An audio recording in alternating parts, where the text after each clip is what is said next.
Hey guys, this is Apeksha. I am third year BHM student and welcome back to my channel Medic Next. आज के video में prescription writing के बारे में पढ़ेंगे, तो बिना किसी देरी के स्टार्ट करते हैं। तो प्रिस्क्रिप्शन राइटिंग पहले बता देती हूँ ये टॉपिक में क्या क्या पढ़ना है। इटिमोलॉजी, डेफिनेशन, उसके प्रिंसिपल, डिफरेंट पार्ट्स और एक एग्जाम्पल। और यार आज पेंसिल चार्ज करनी भूल गई हूँ तो अंडरलाइन नहीं हो पाएगा, इसे ही देख लेना। अबे क्यों पढ़ना है प्रिस्क्रिप्शन? बिकॉज डॉक्टर बनने वाले और आगे लिखना है ना प्रिस्क्रिप्शन। तो प्रिस्क्रिप्शन ऐसे कैसे भी नहीं लिख सकते, उसका एक स्पेसिफिक पैटर्न फॉलो करना पड़ता है, तो उसी के बारे में पढ़ेंगे।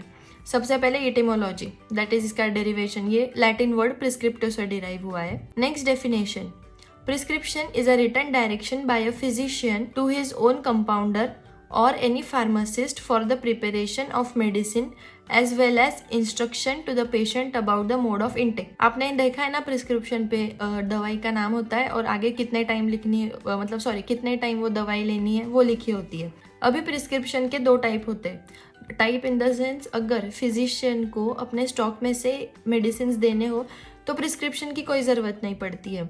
तो उस टाइम पे डॉक्टर्स क्या करते हैं कि अपने डायरी में पेशेंट का नाम और डिजीज वगैरह और फिर कौन से मेडिसिन दिए उसका नोट कर लेते हैं। और दूसरा मतलब, अगर मेडिकल वाले भैया के पास से जाकर लेना होगा तो प्रिस्क्रिप्शन लिख के देना पड़ता है। फिर it is a valuable document and must be properly written and must be preserved by pharmacist, compounder और पेशेंट। अभी ऑब्वियसली इसको घुमा तो नहीं सकते हो क्योंकि अगली बार भी लगेगा अगले फॉलोअप के वक्त। और also prescription is a legal evidence.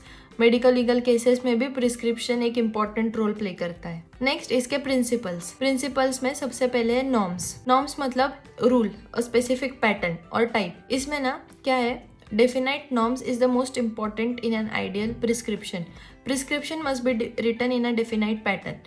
इसमें ना सबसे पहले सुपरस्क्रिप्शन आना चाहिए, फिर इंस्क्रिप्शन, फिर सब्सक्रिप्शन और सिग्नेचर। अभी ऐसा नहीं कर सकते कि सिग्नेचर ऊपर लिख दिया सबसे ऊपर या फिर इंस्क्रिप्शन सब सुपरस्क्रिप्शन से ऊपर लिख दिया, ऐसा नहीं चलता है। एक specific pattern, superscription then inscription, subscription और सिग्नेचर, ऐसा ही आना चाहिए। नेक्स्ट है फॉर्म्स दो फॉर्म, एक तो सिंपल और लैटिन यूजुअली अभी कोई यूज नहीं करता है, तो सिंपल फॉर्म। नेक्स्ट लेजिबिलिटी, मतलब वो इजीली रीडेबल होना चाहिए। डॉक्टर्स की हैंडराइटिंग ऐसे ही भी बदनाम है, पर इतनी भी खराब नहीं लिखनी होती है कि वो पढ़े ही नहीं जाए। थोड़ा रीडेबल होना चाहिए, मतलब जो फार्मासिस्ट है और कंपाउंडर है और कभी कभी पेशेंट्स, इनको भी रीड करते आना चाहिए। फिर नेक्स्ट है accuracy and reliability of ingredients. जो आपने मेडिसिन वगैरह दिए हैं वो एक्यूरेट और रिलायबल होने चाहिए। Then administering the smallest dose that will cure, minimum dose. और लास्ट है incompatible, that is inimical, should not be used. फिर आगे है different parts of an ideal prescription consist of superscription, inscription, subscription और signature. इसके बारे में detail में पढ़ेंगे अभी सुपरस्क्रिप्शन इंक्लूड्स, इसमें क्या क्या आता है, एक तो नेम ऑफ द पेशेंट, फिर एड्रेस, फिर एज एंड सेक्स और सिंबल RX। अभी नेम ऑब्वियसली क्यों इंपॉर्टेंट है, बिकॉज आइडेंटिफिकेशन के लिए और फॉलोअप के लिए भी जब पेशेंट आता है तो हम उनको रिकॉग्नाइज कर सकते हैं और फिर कौन सा डिजीज है वगैरह वो जान सकते हैं ना, उसके लिए नेम जो है वो सबसे ऊपर आना चाहिए और उसके आगे फॉर आना चाहिए, मतलब फॉर रमेश, फॉर सुरेश, ऐसा। नेक्स्ट है एड्रेस क्यों, बिकॉज पेशेंट की लोकेशन जानना भी इम्पॉर्टेंट होता है। बिकॉज कोई डिजीजेस एक स्पेसिफिक एरिया में फैले हुए होते हैं। लाइक किसी एरिया में अगर वाटर कंटेमिनेशन है तो वो एरिया में ऑब्वियसली वाटर रिलेटेड डिजीज हो गए, वाटर बॉर्न डिजीजेस हो गए। और दूसरा मतलब हम जान सकते हैं कि हमारा पेशेंट कहाँ रहता है, मतलब कितने दूर रहता है, क्योंकि क्रॉनिक केसेस में बार बार फॉलोअप के लिए भी आना पड़ता है। तो कैसा डॉक्टर को मालूम होना चाहिए कि हमारा पेशेंट हमें कैसे कम्युनिकेट करेगा। नेक्स्ट है एज और सेक्स। एज में क्या, बिकॉज डिजीजेस अलग अलग होते हैं, बच्चों में अलग होते हैं कुछ मिडिल एज में और ओल्ड एज में अलग अलग। और दूसरा मतलब रेमेडी सिलेक्शन के लिए, डोज सिलेक्शन के लिए, बिकॉज बच्चों में ससेप्टिबिलिटी ज़्यादा होती है तो उस हिसाब से डोज सिलेक्ट करना पड़ता है। नेक्स्ट सेक्स में भी वही सेम, बिकॉज फीमेल्स के अलग अलग डिजीजेस होते हैं और मेल के अलग अलग डिजीजेस होते हैं। और आगे लास्ट है सिंबल RX। अभी RX का जो अपना क्लिनिकली इसका कोई इंपॉर्टेंस नहीं होता है, बट ये एक ऐसा गॉड को सैल्यूटेशन होता है, जैसे मतलब it is for remembering the God. एक प्रोवर्ब है उसके लिए, आई ट्रीट ही क्योर्स। ये सुपरस्क्रिप्शन हो गया। अभी नेक्स्ट है इंस्क्रिप्शन और body of prescription.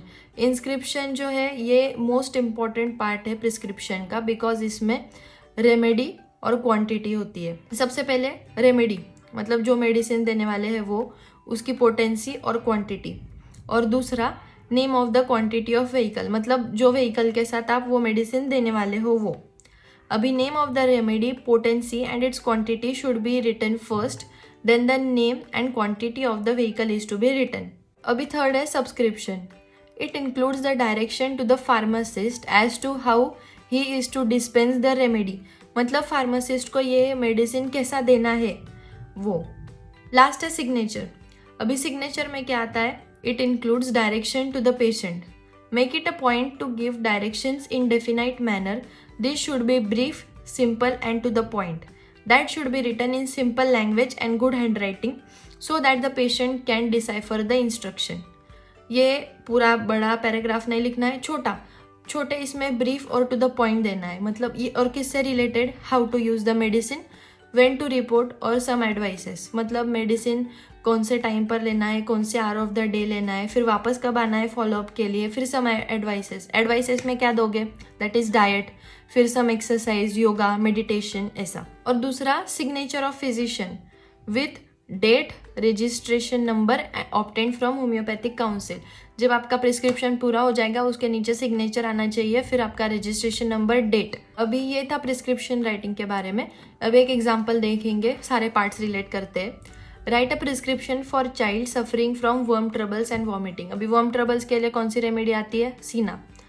For master Santu, as 6 years और RX। फॉर मतलब जो नाम के आगे हमने पढ़ा था कि फॉर आना चाहिए, वो फॉर, देन उसका नेम आया, एज आया और ये RX का सिंबल। ये पार्ट कौन सा है, सुपरस्क्रिप्शन का पार्ट। अभी इंस्क्रिप्शन का पार्ट, ये सीना 30, 8 ग्लोब्यूल्स नंबर 20, ये इंस्क्रिप्शन का पार्ट। सीना 30 मतलब ये रेमेडी है और 30 उसकी पोटेंसी, और ये 8 ग्लोब्यूल्स मतलब ये व्हीकल्स, जो व्हीकल के साथ हम लोग हमारा मेडिसिन देने वाले हैं ये। फिर नेक्स्ट ये MFT-PULV, ये वाला कौन सा पार्ट है, सब्सक्रिप्शन का पार्ट, जो फार्मासिस्ट के लिए गाइडिंग है कि कैसा बनाना है, मेक 4 पैकेट्स। फिर ये to be taken twice daily, morning and night on empty stomach, ये कौन सा है, सिग्नेचर वाला पार्ट डॉक्टर का, वो सिग्नेचर में फर्स्ट जो डायरेक्शंस देते हैं वो। और फिर ये रंजन दे, फिर ये डेट और ये रजिस्ट्रेशन नंबर, ये सिग्नेचर का सेकेंड पार्ट, सिग्नेचर वाले पार्ट में। So this was about prescription writing. बहुत ईजी पीजी सा टॉपिक है जो 10 मार्क के लिए फार्मेसी में कंपलसरी पूछा जाता है, तो make sure you prepare it. And if you like the video, do like, share, comment and subscribe, and I will see you guys in next video.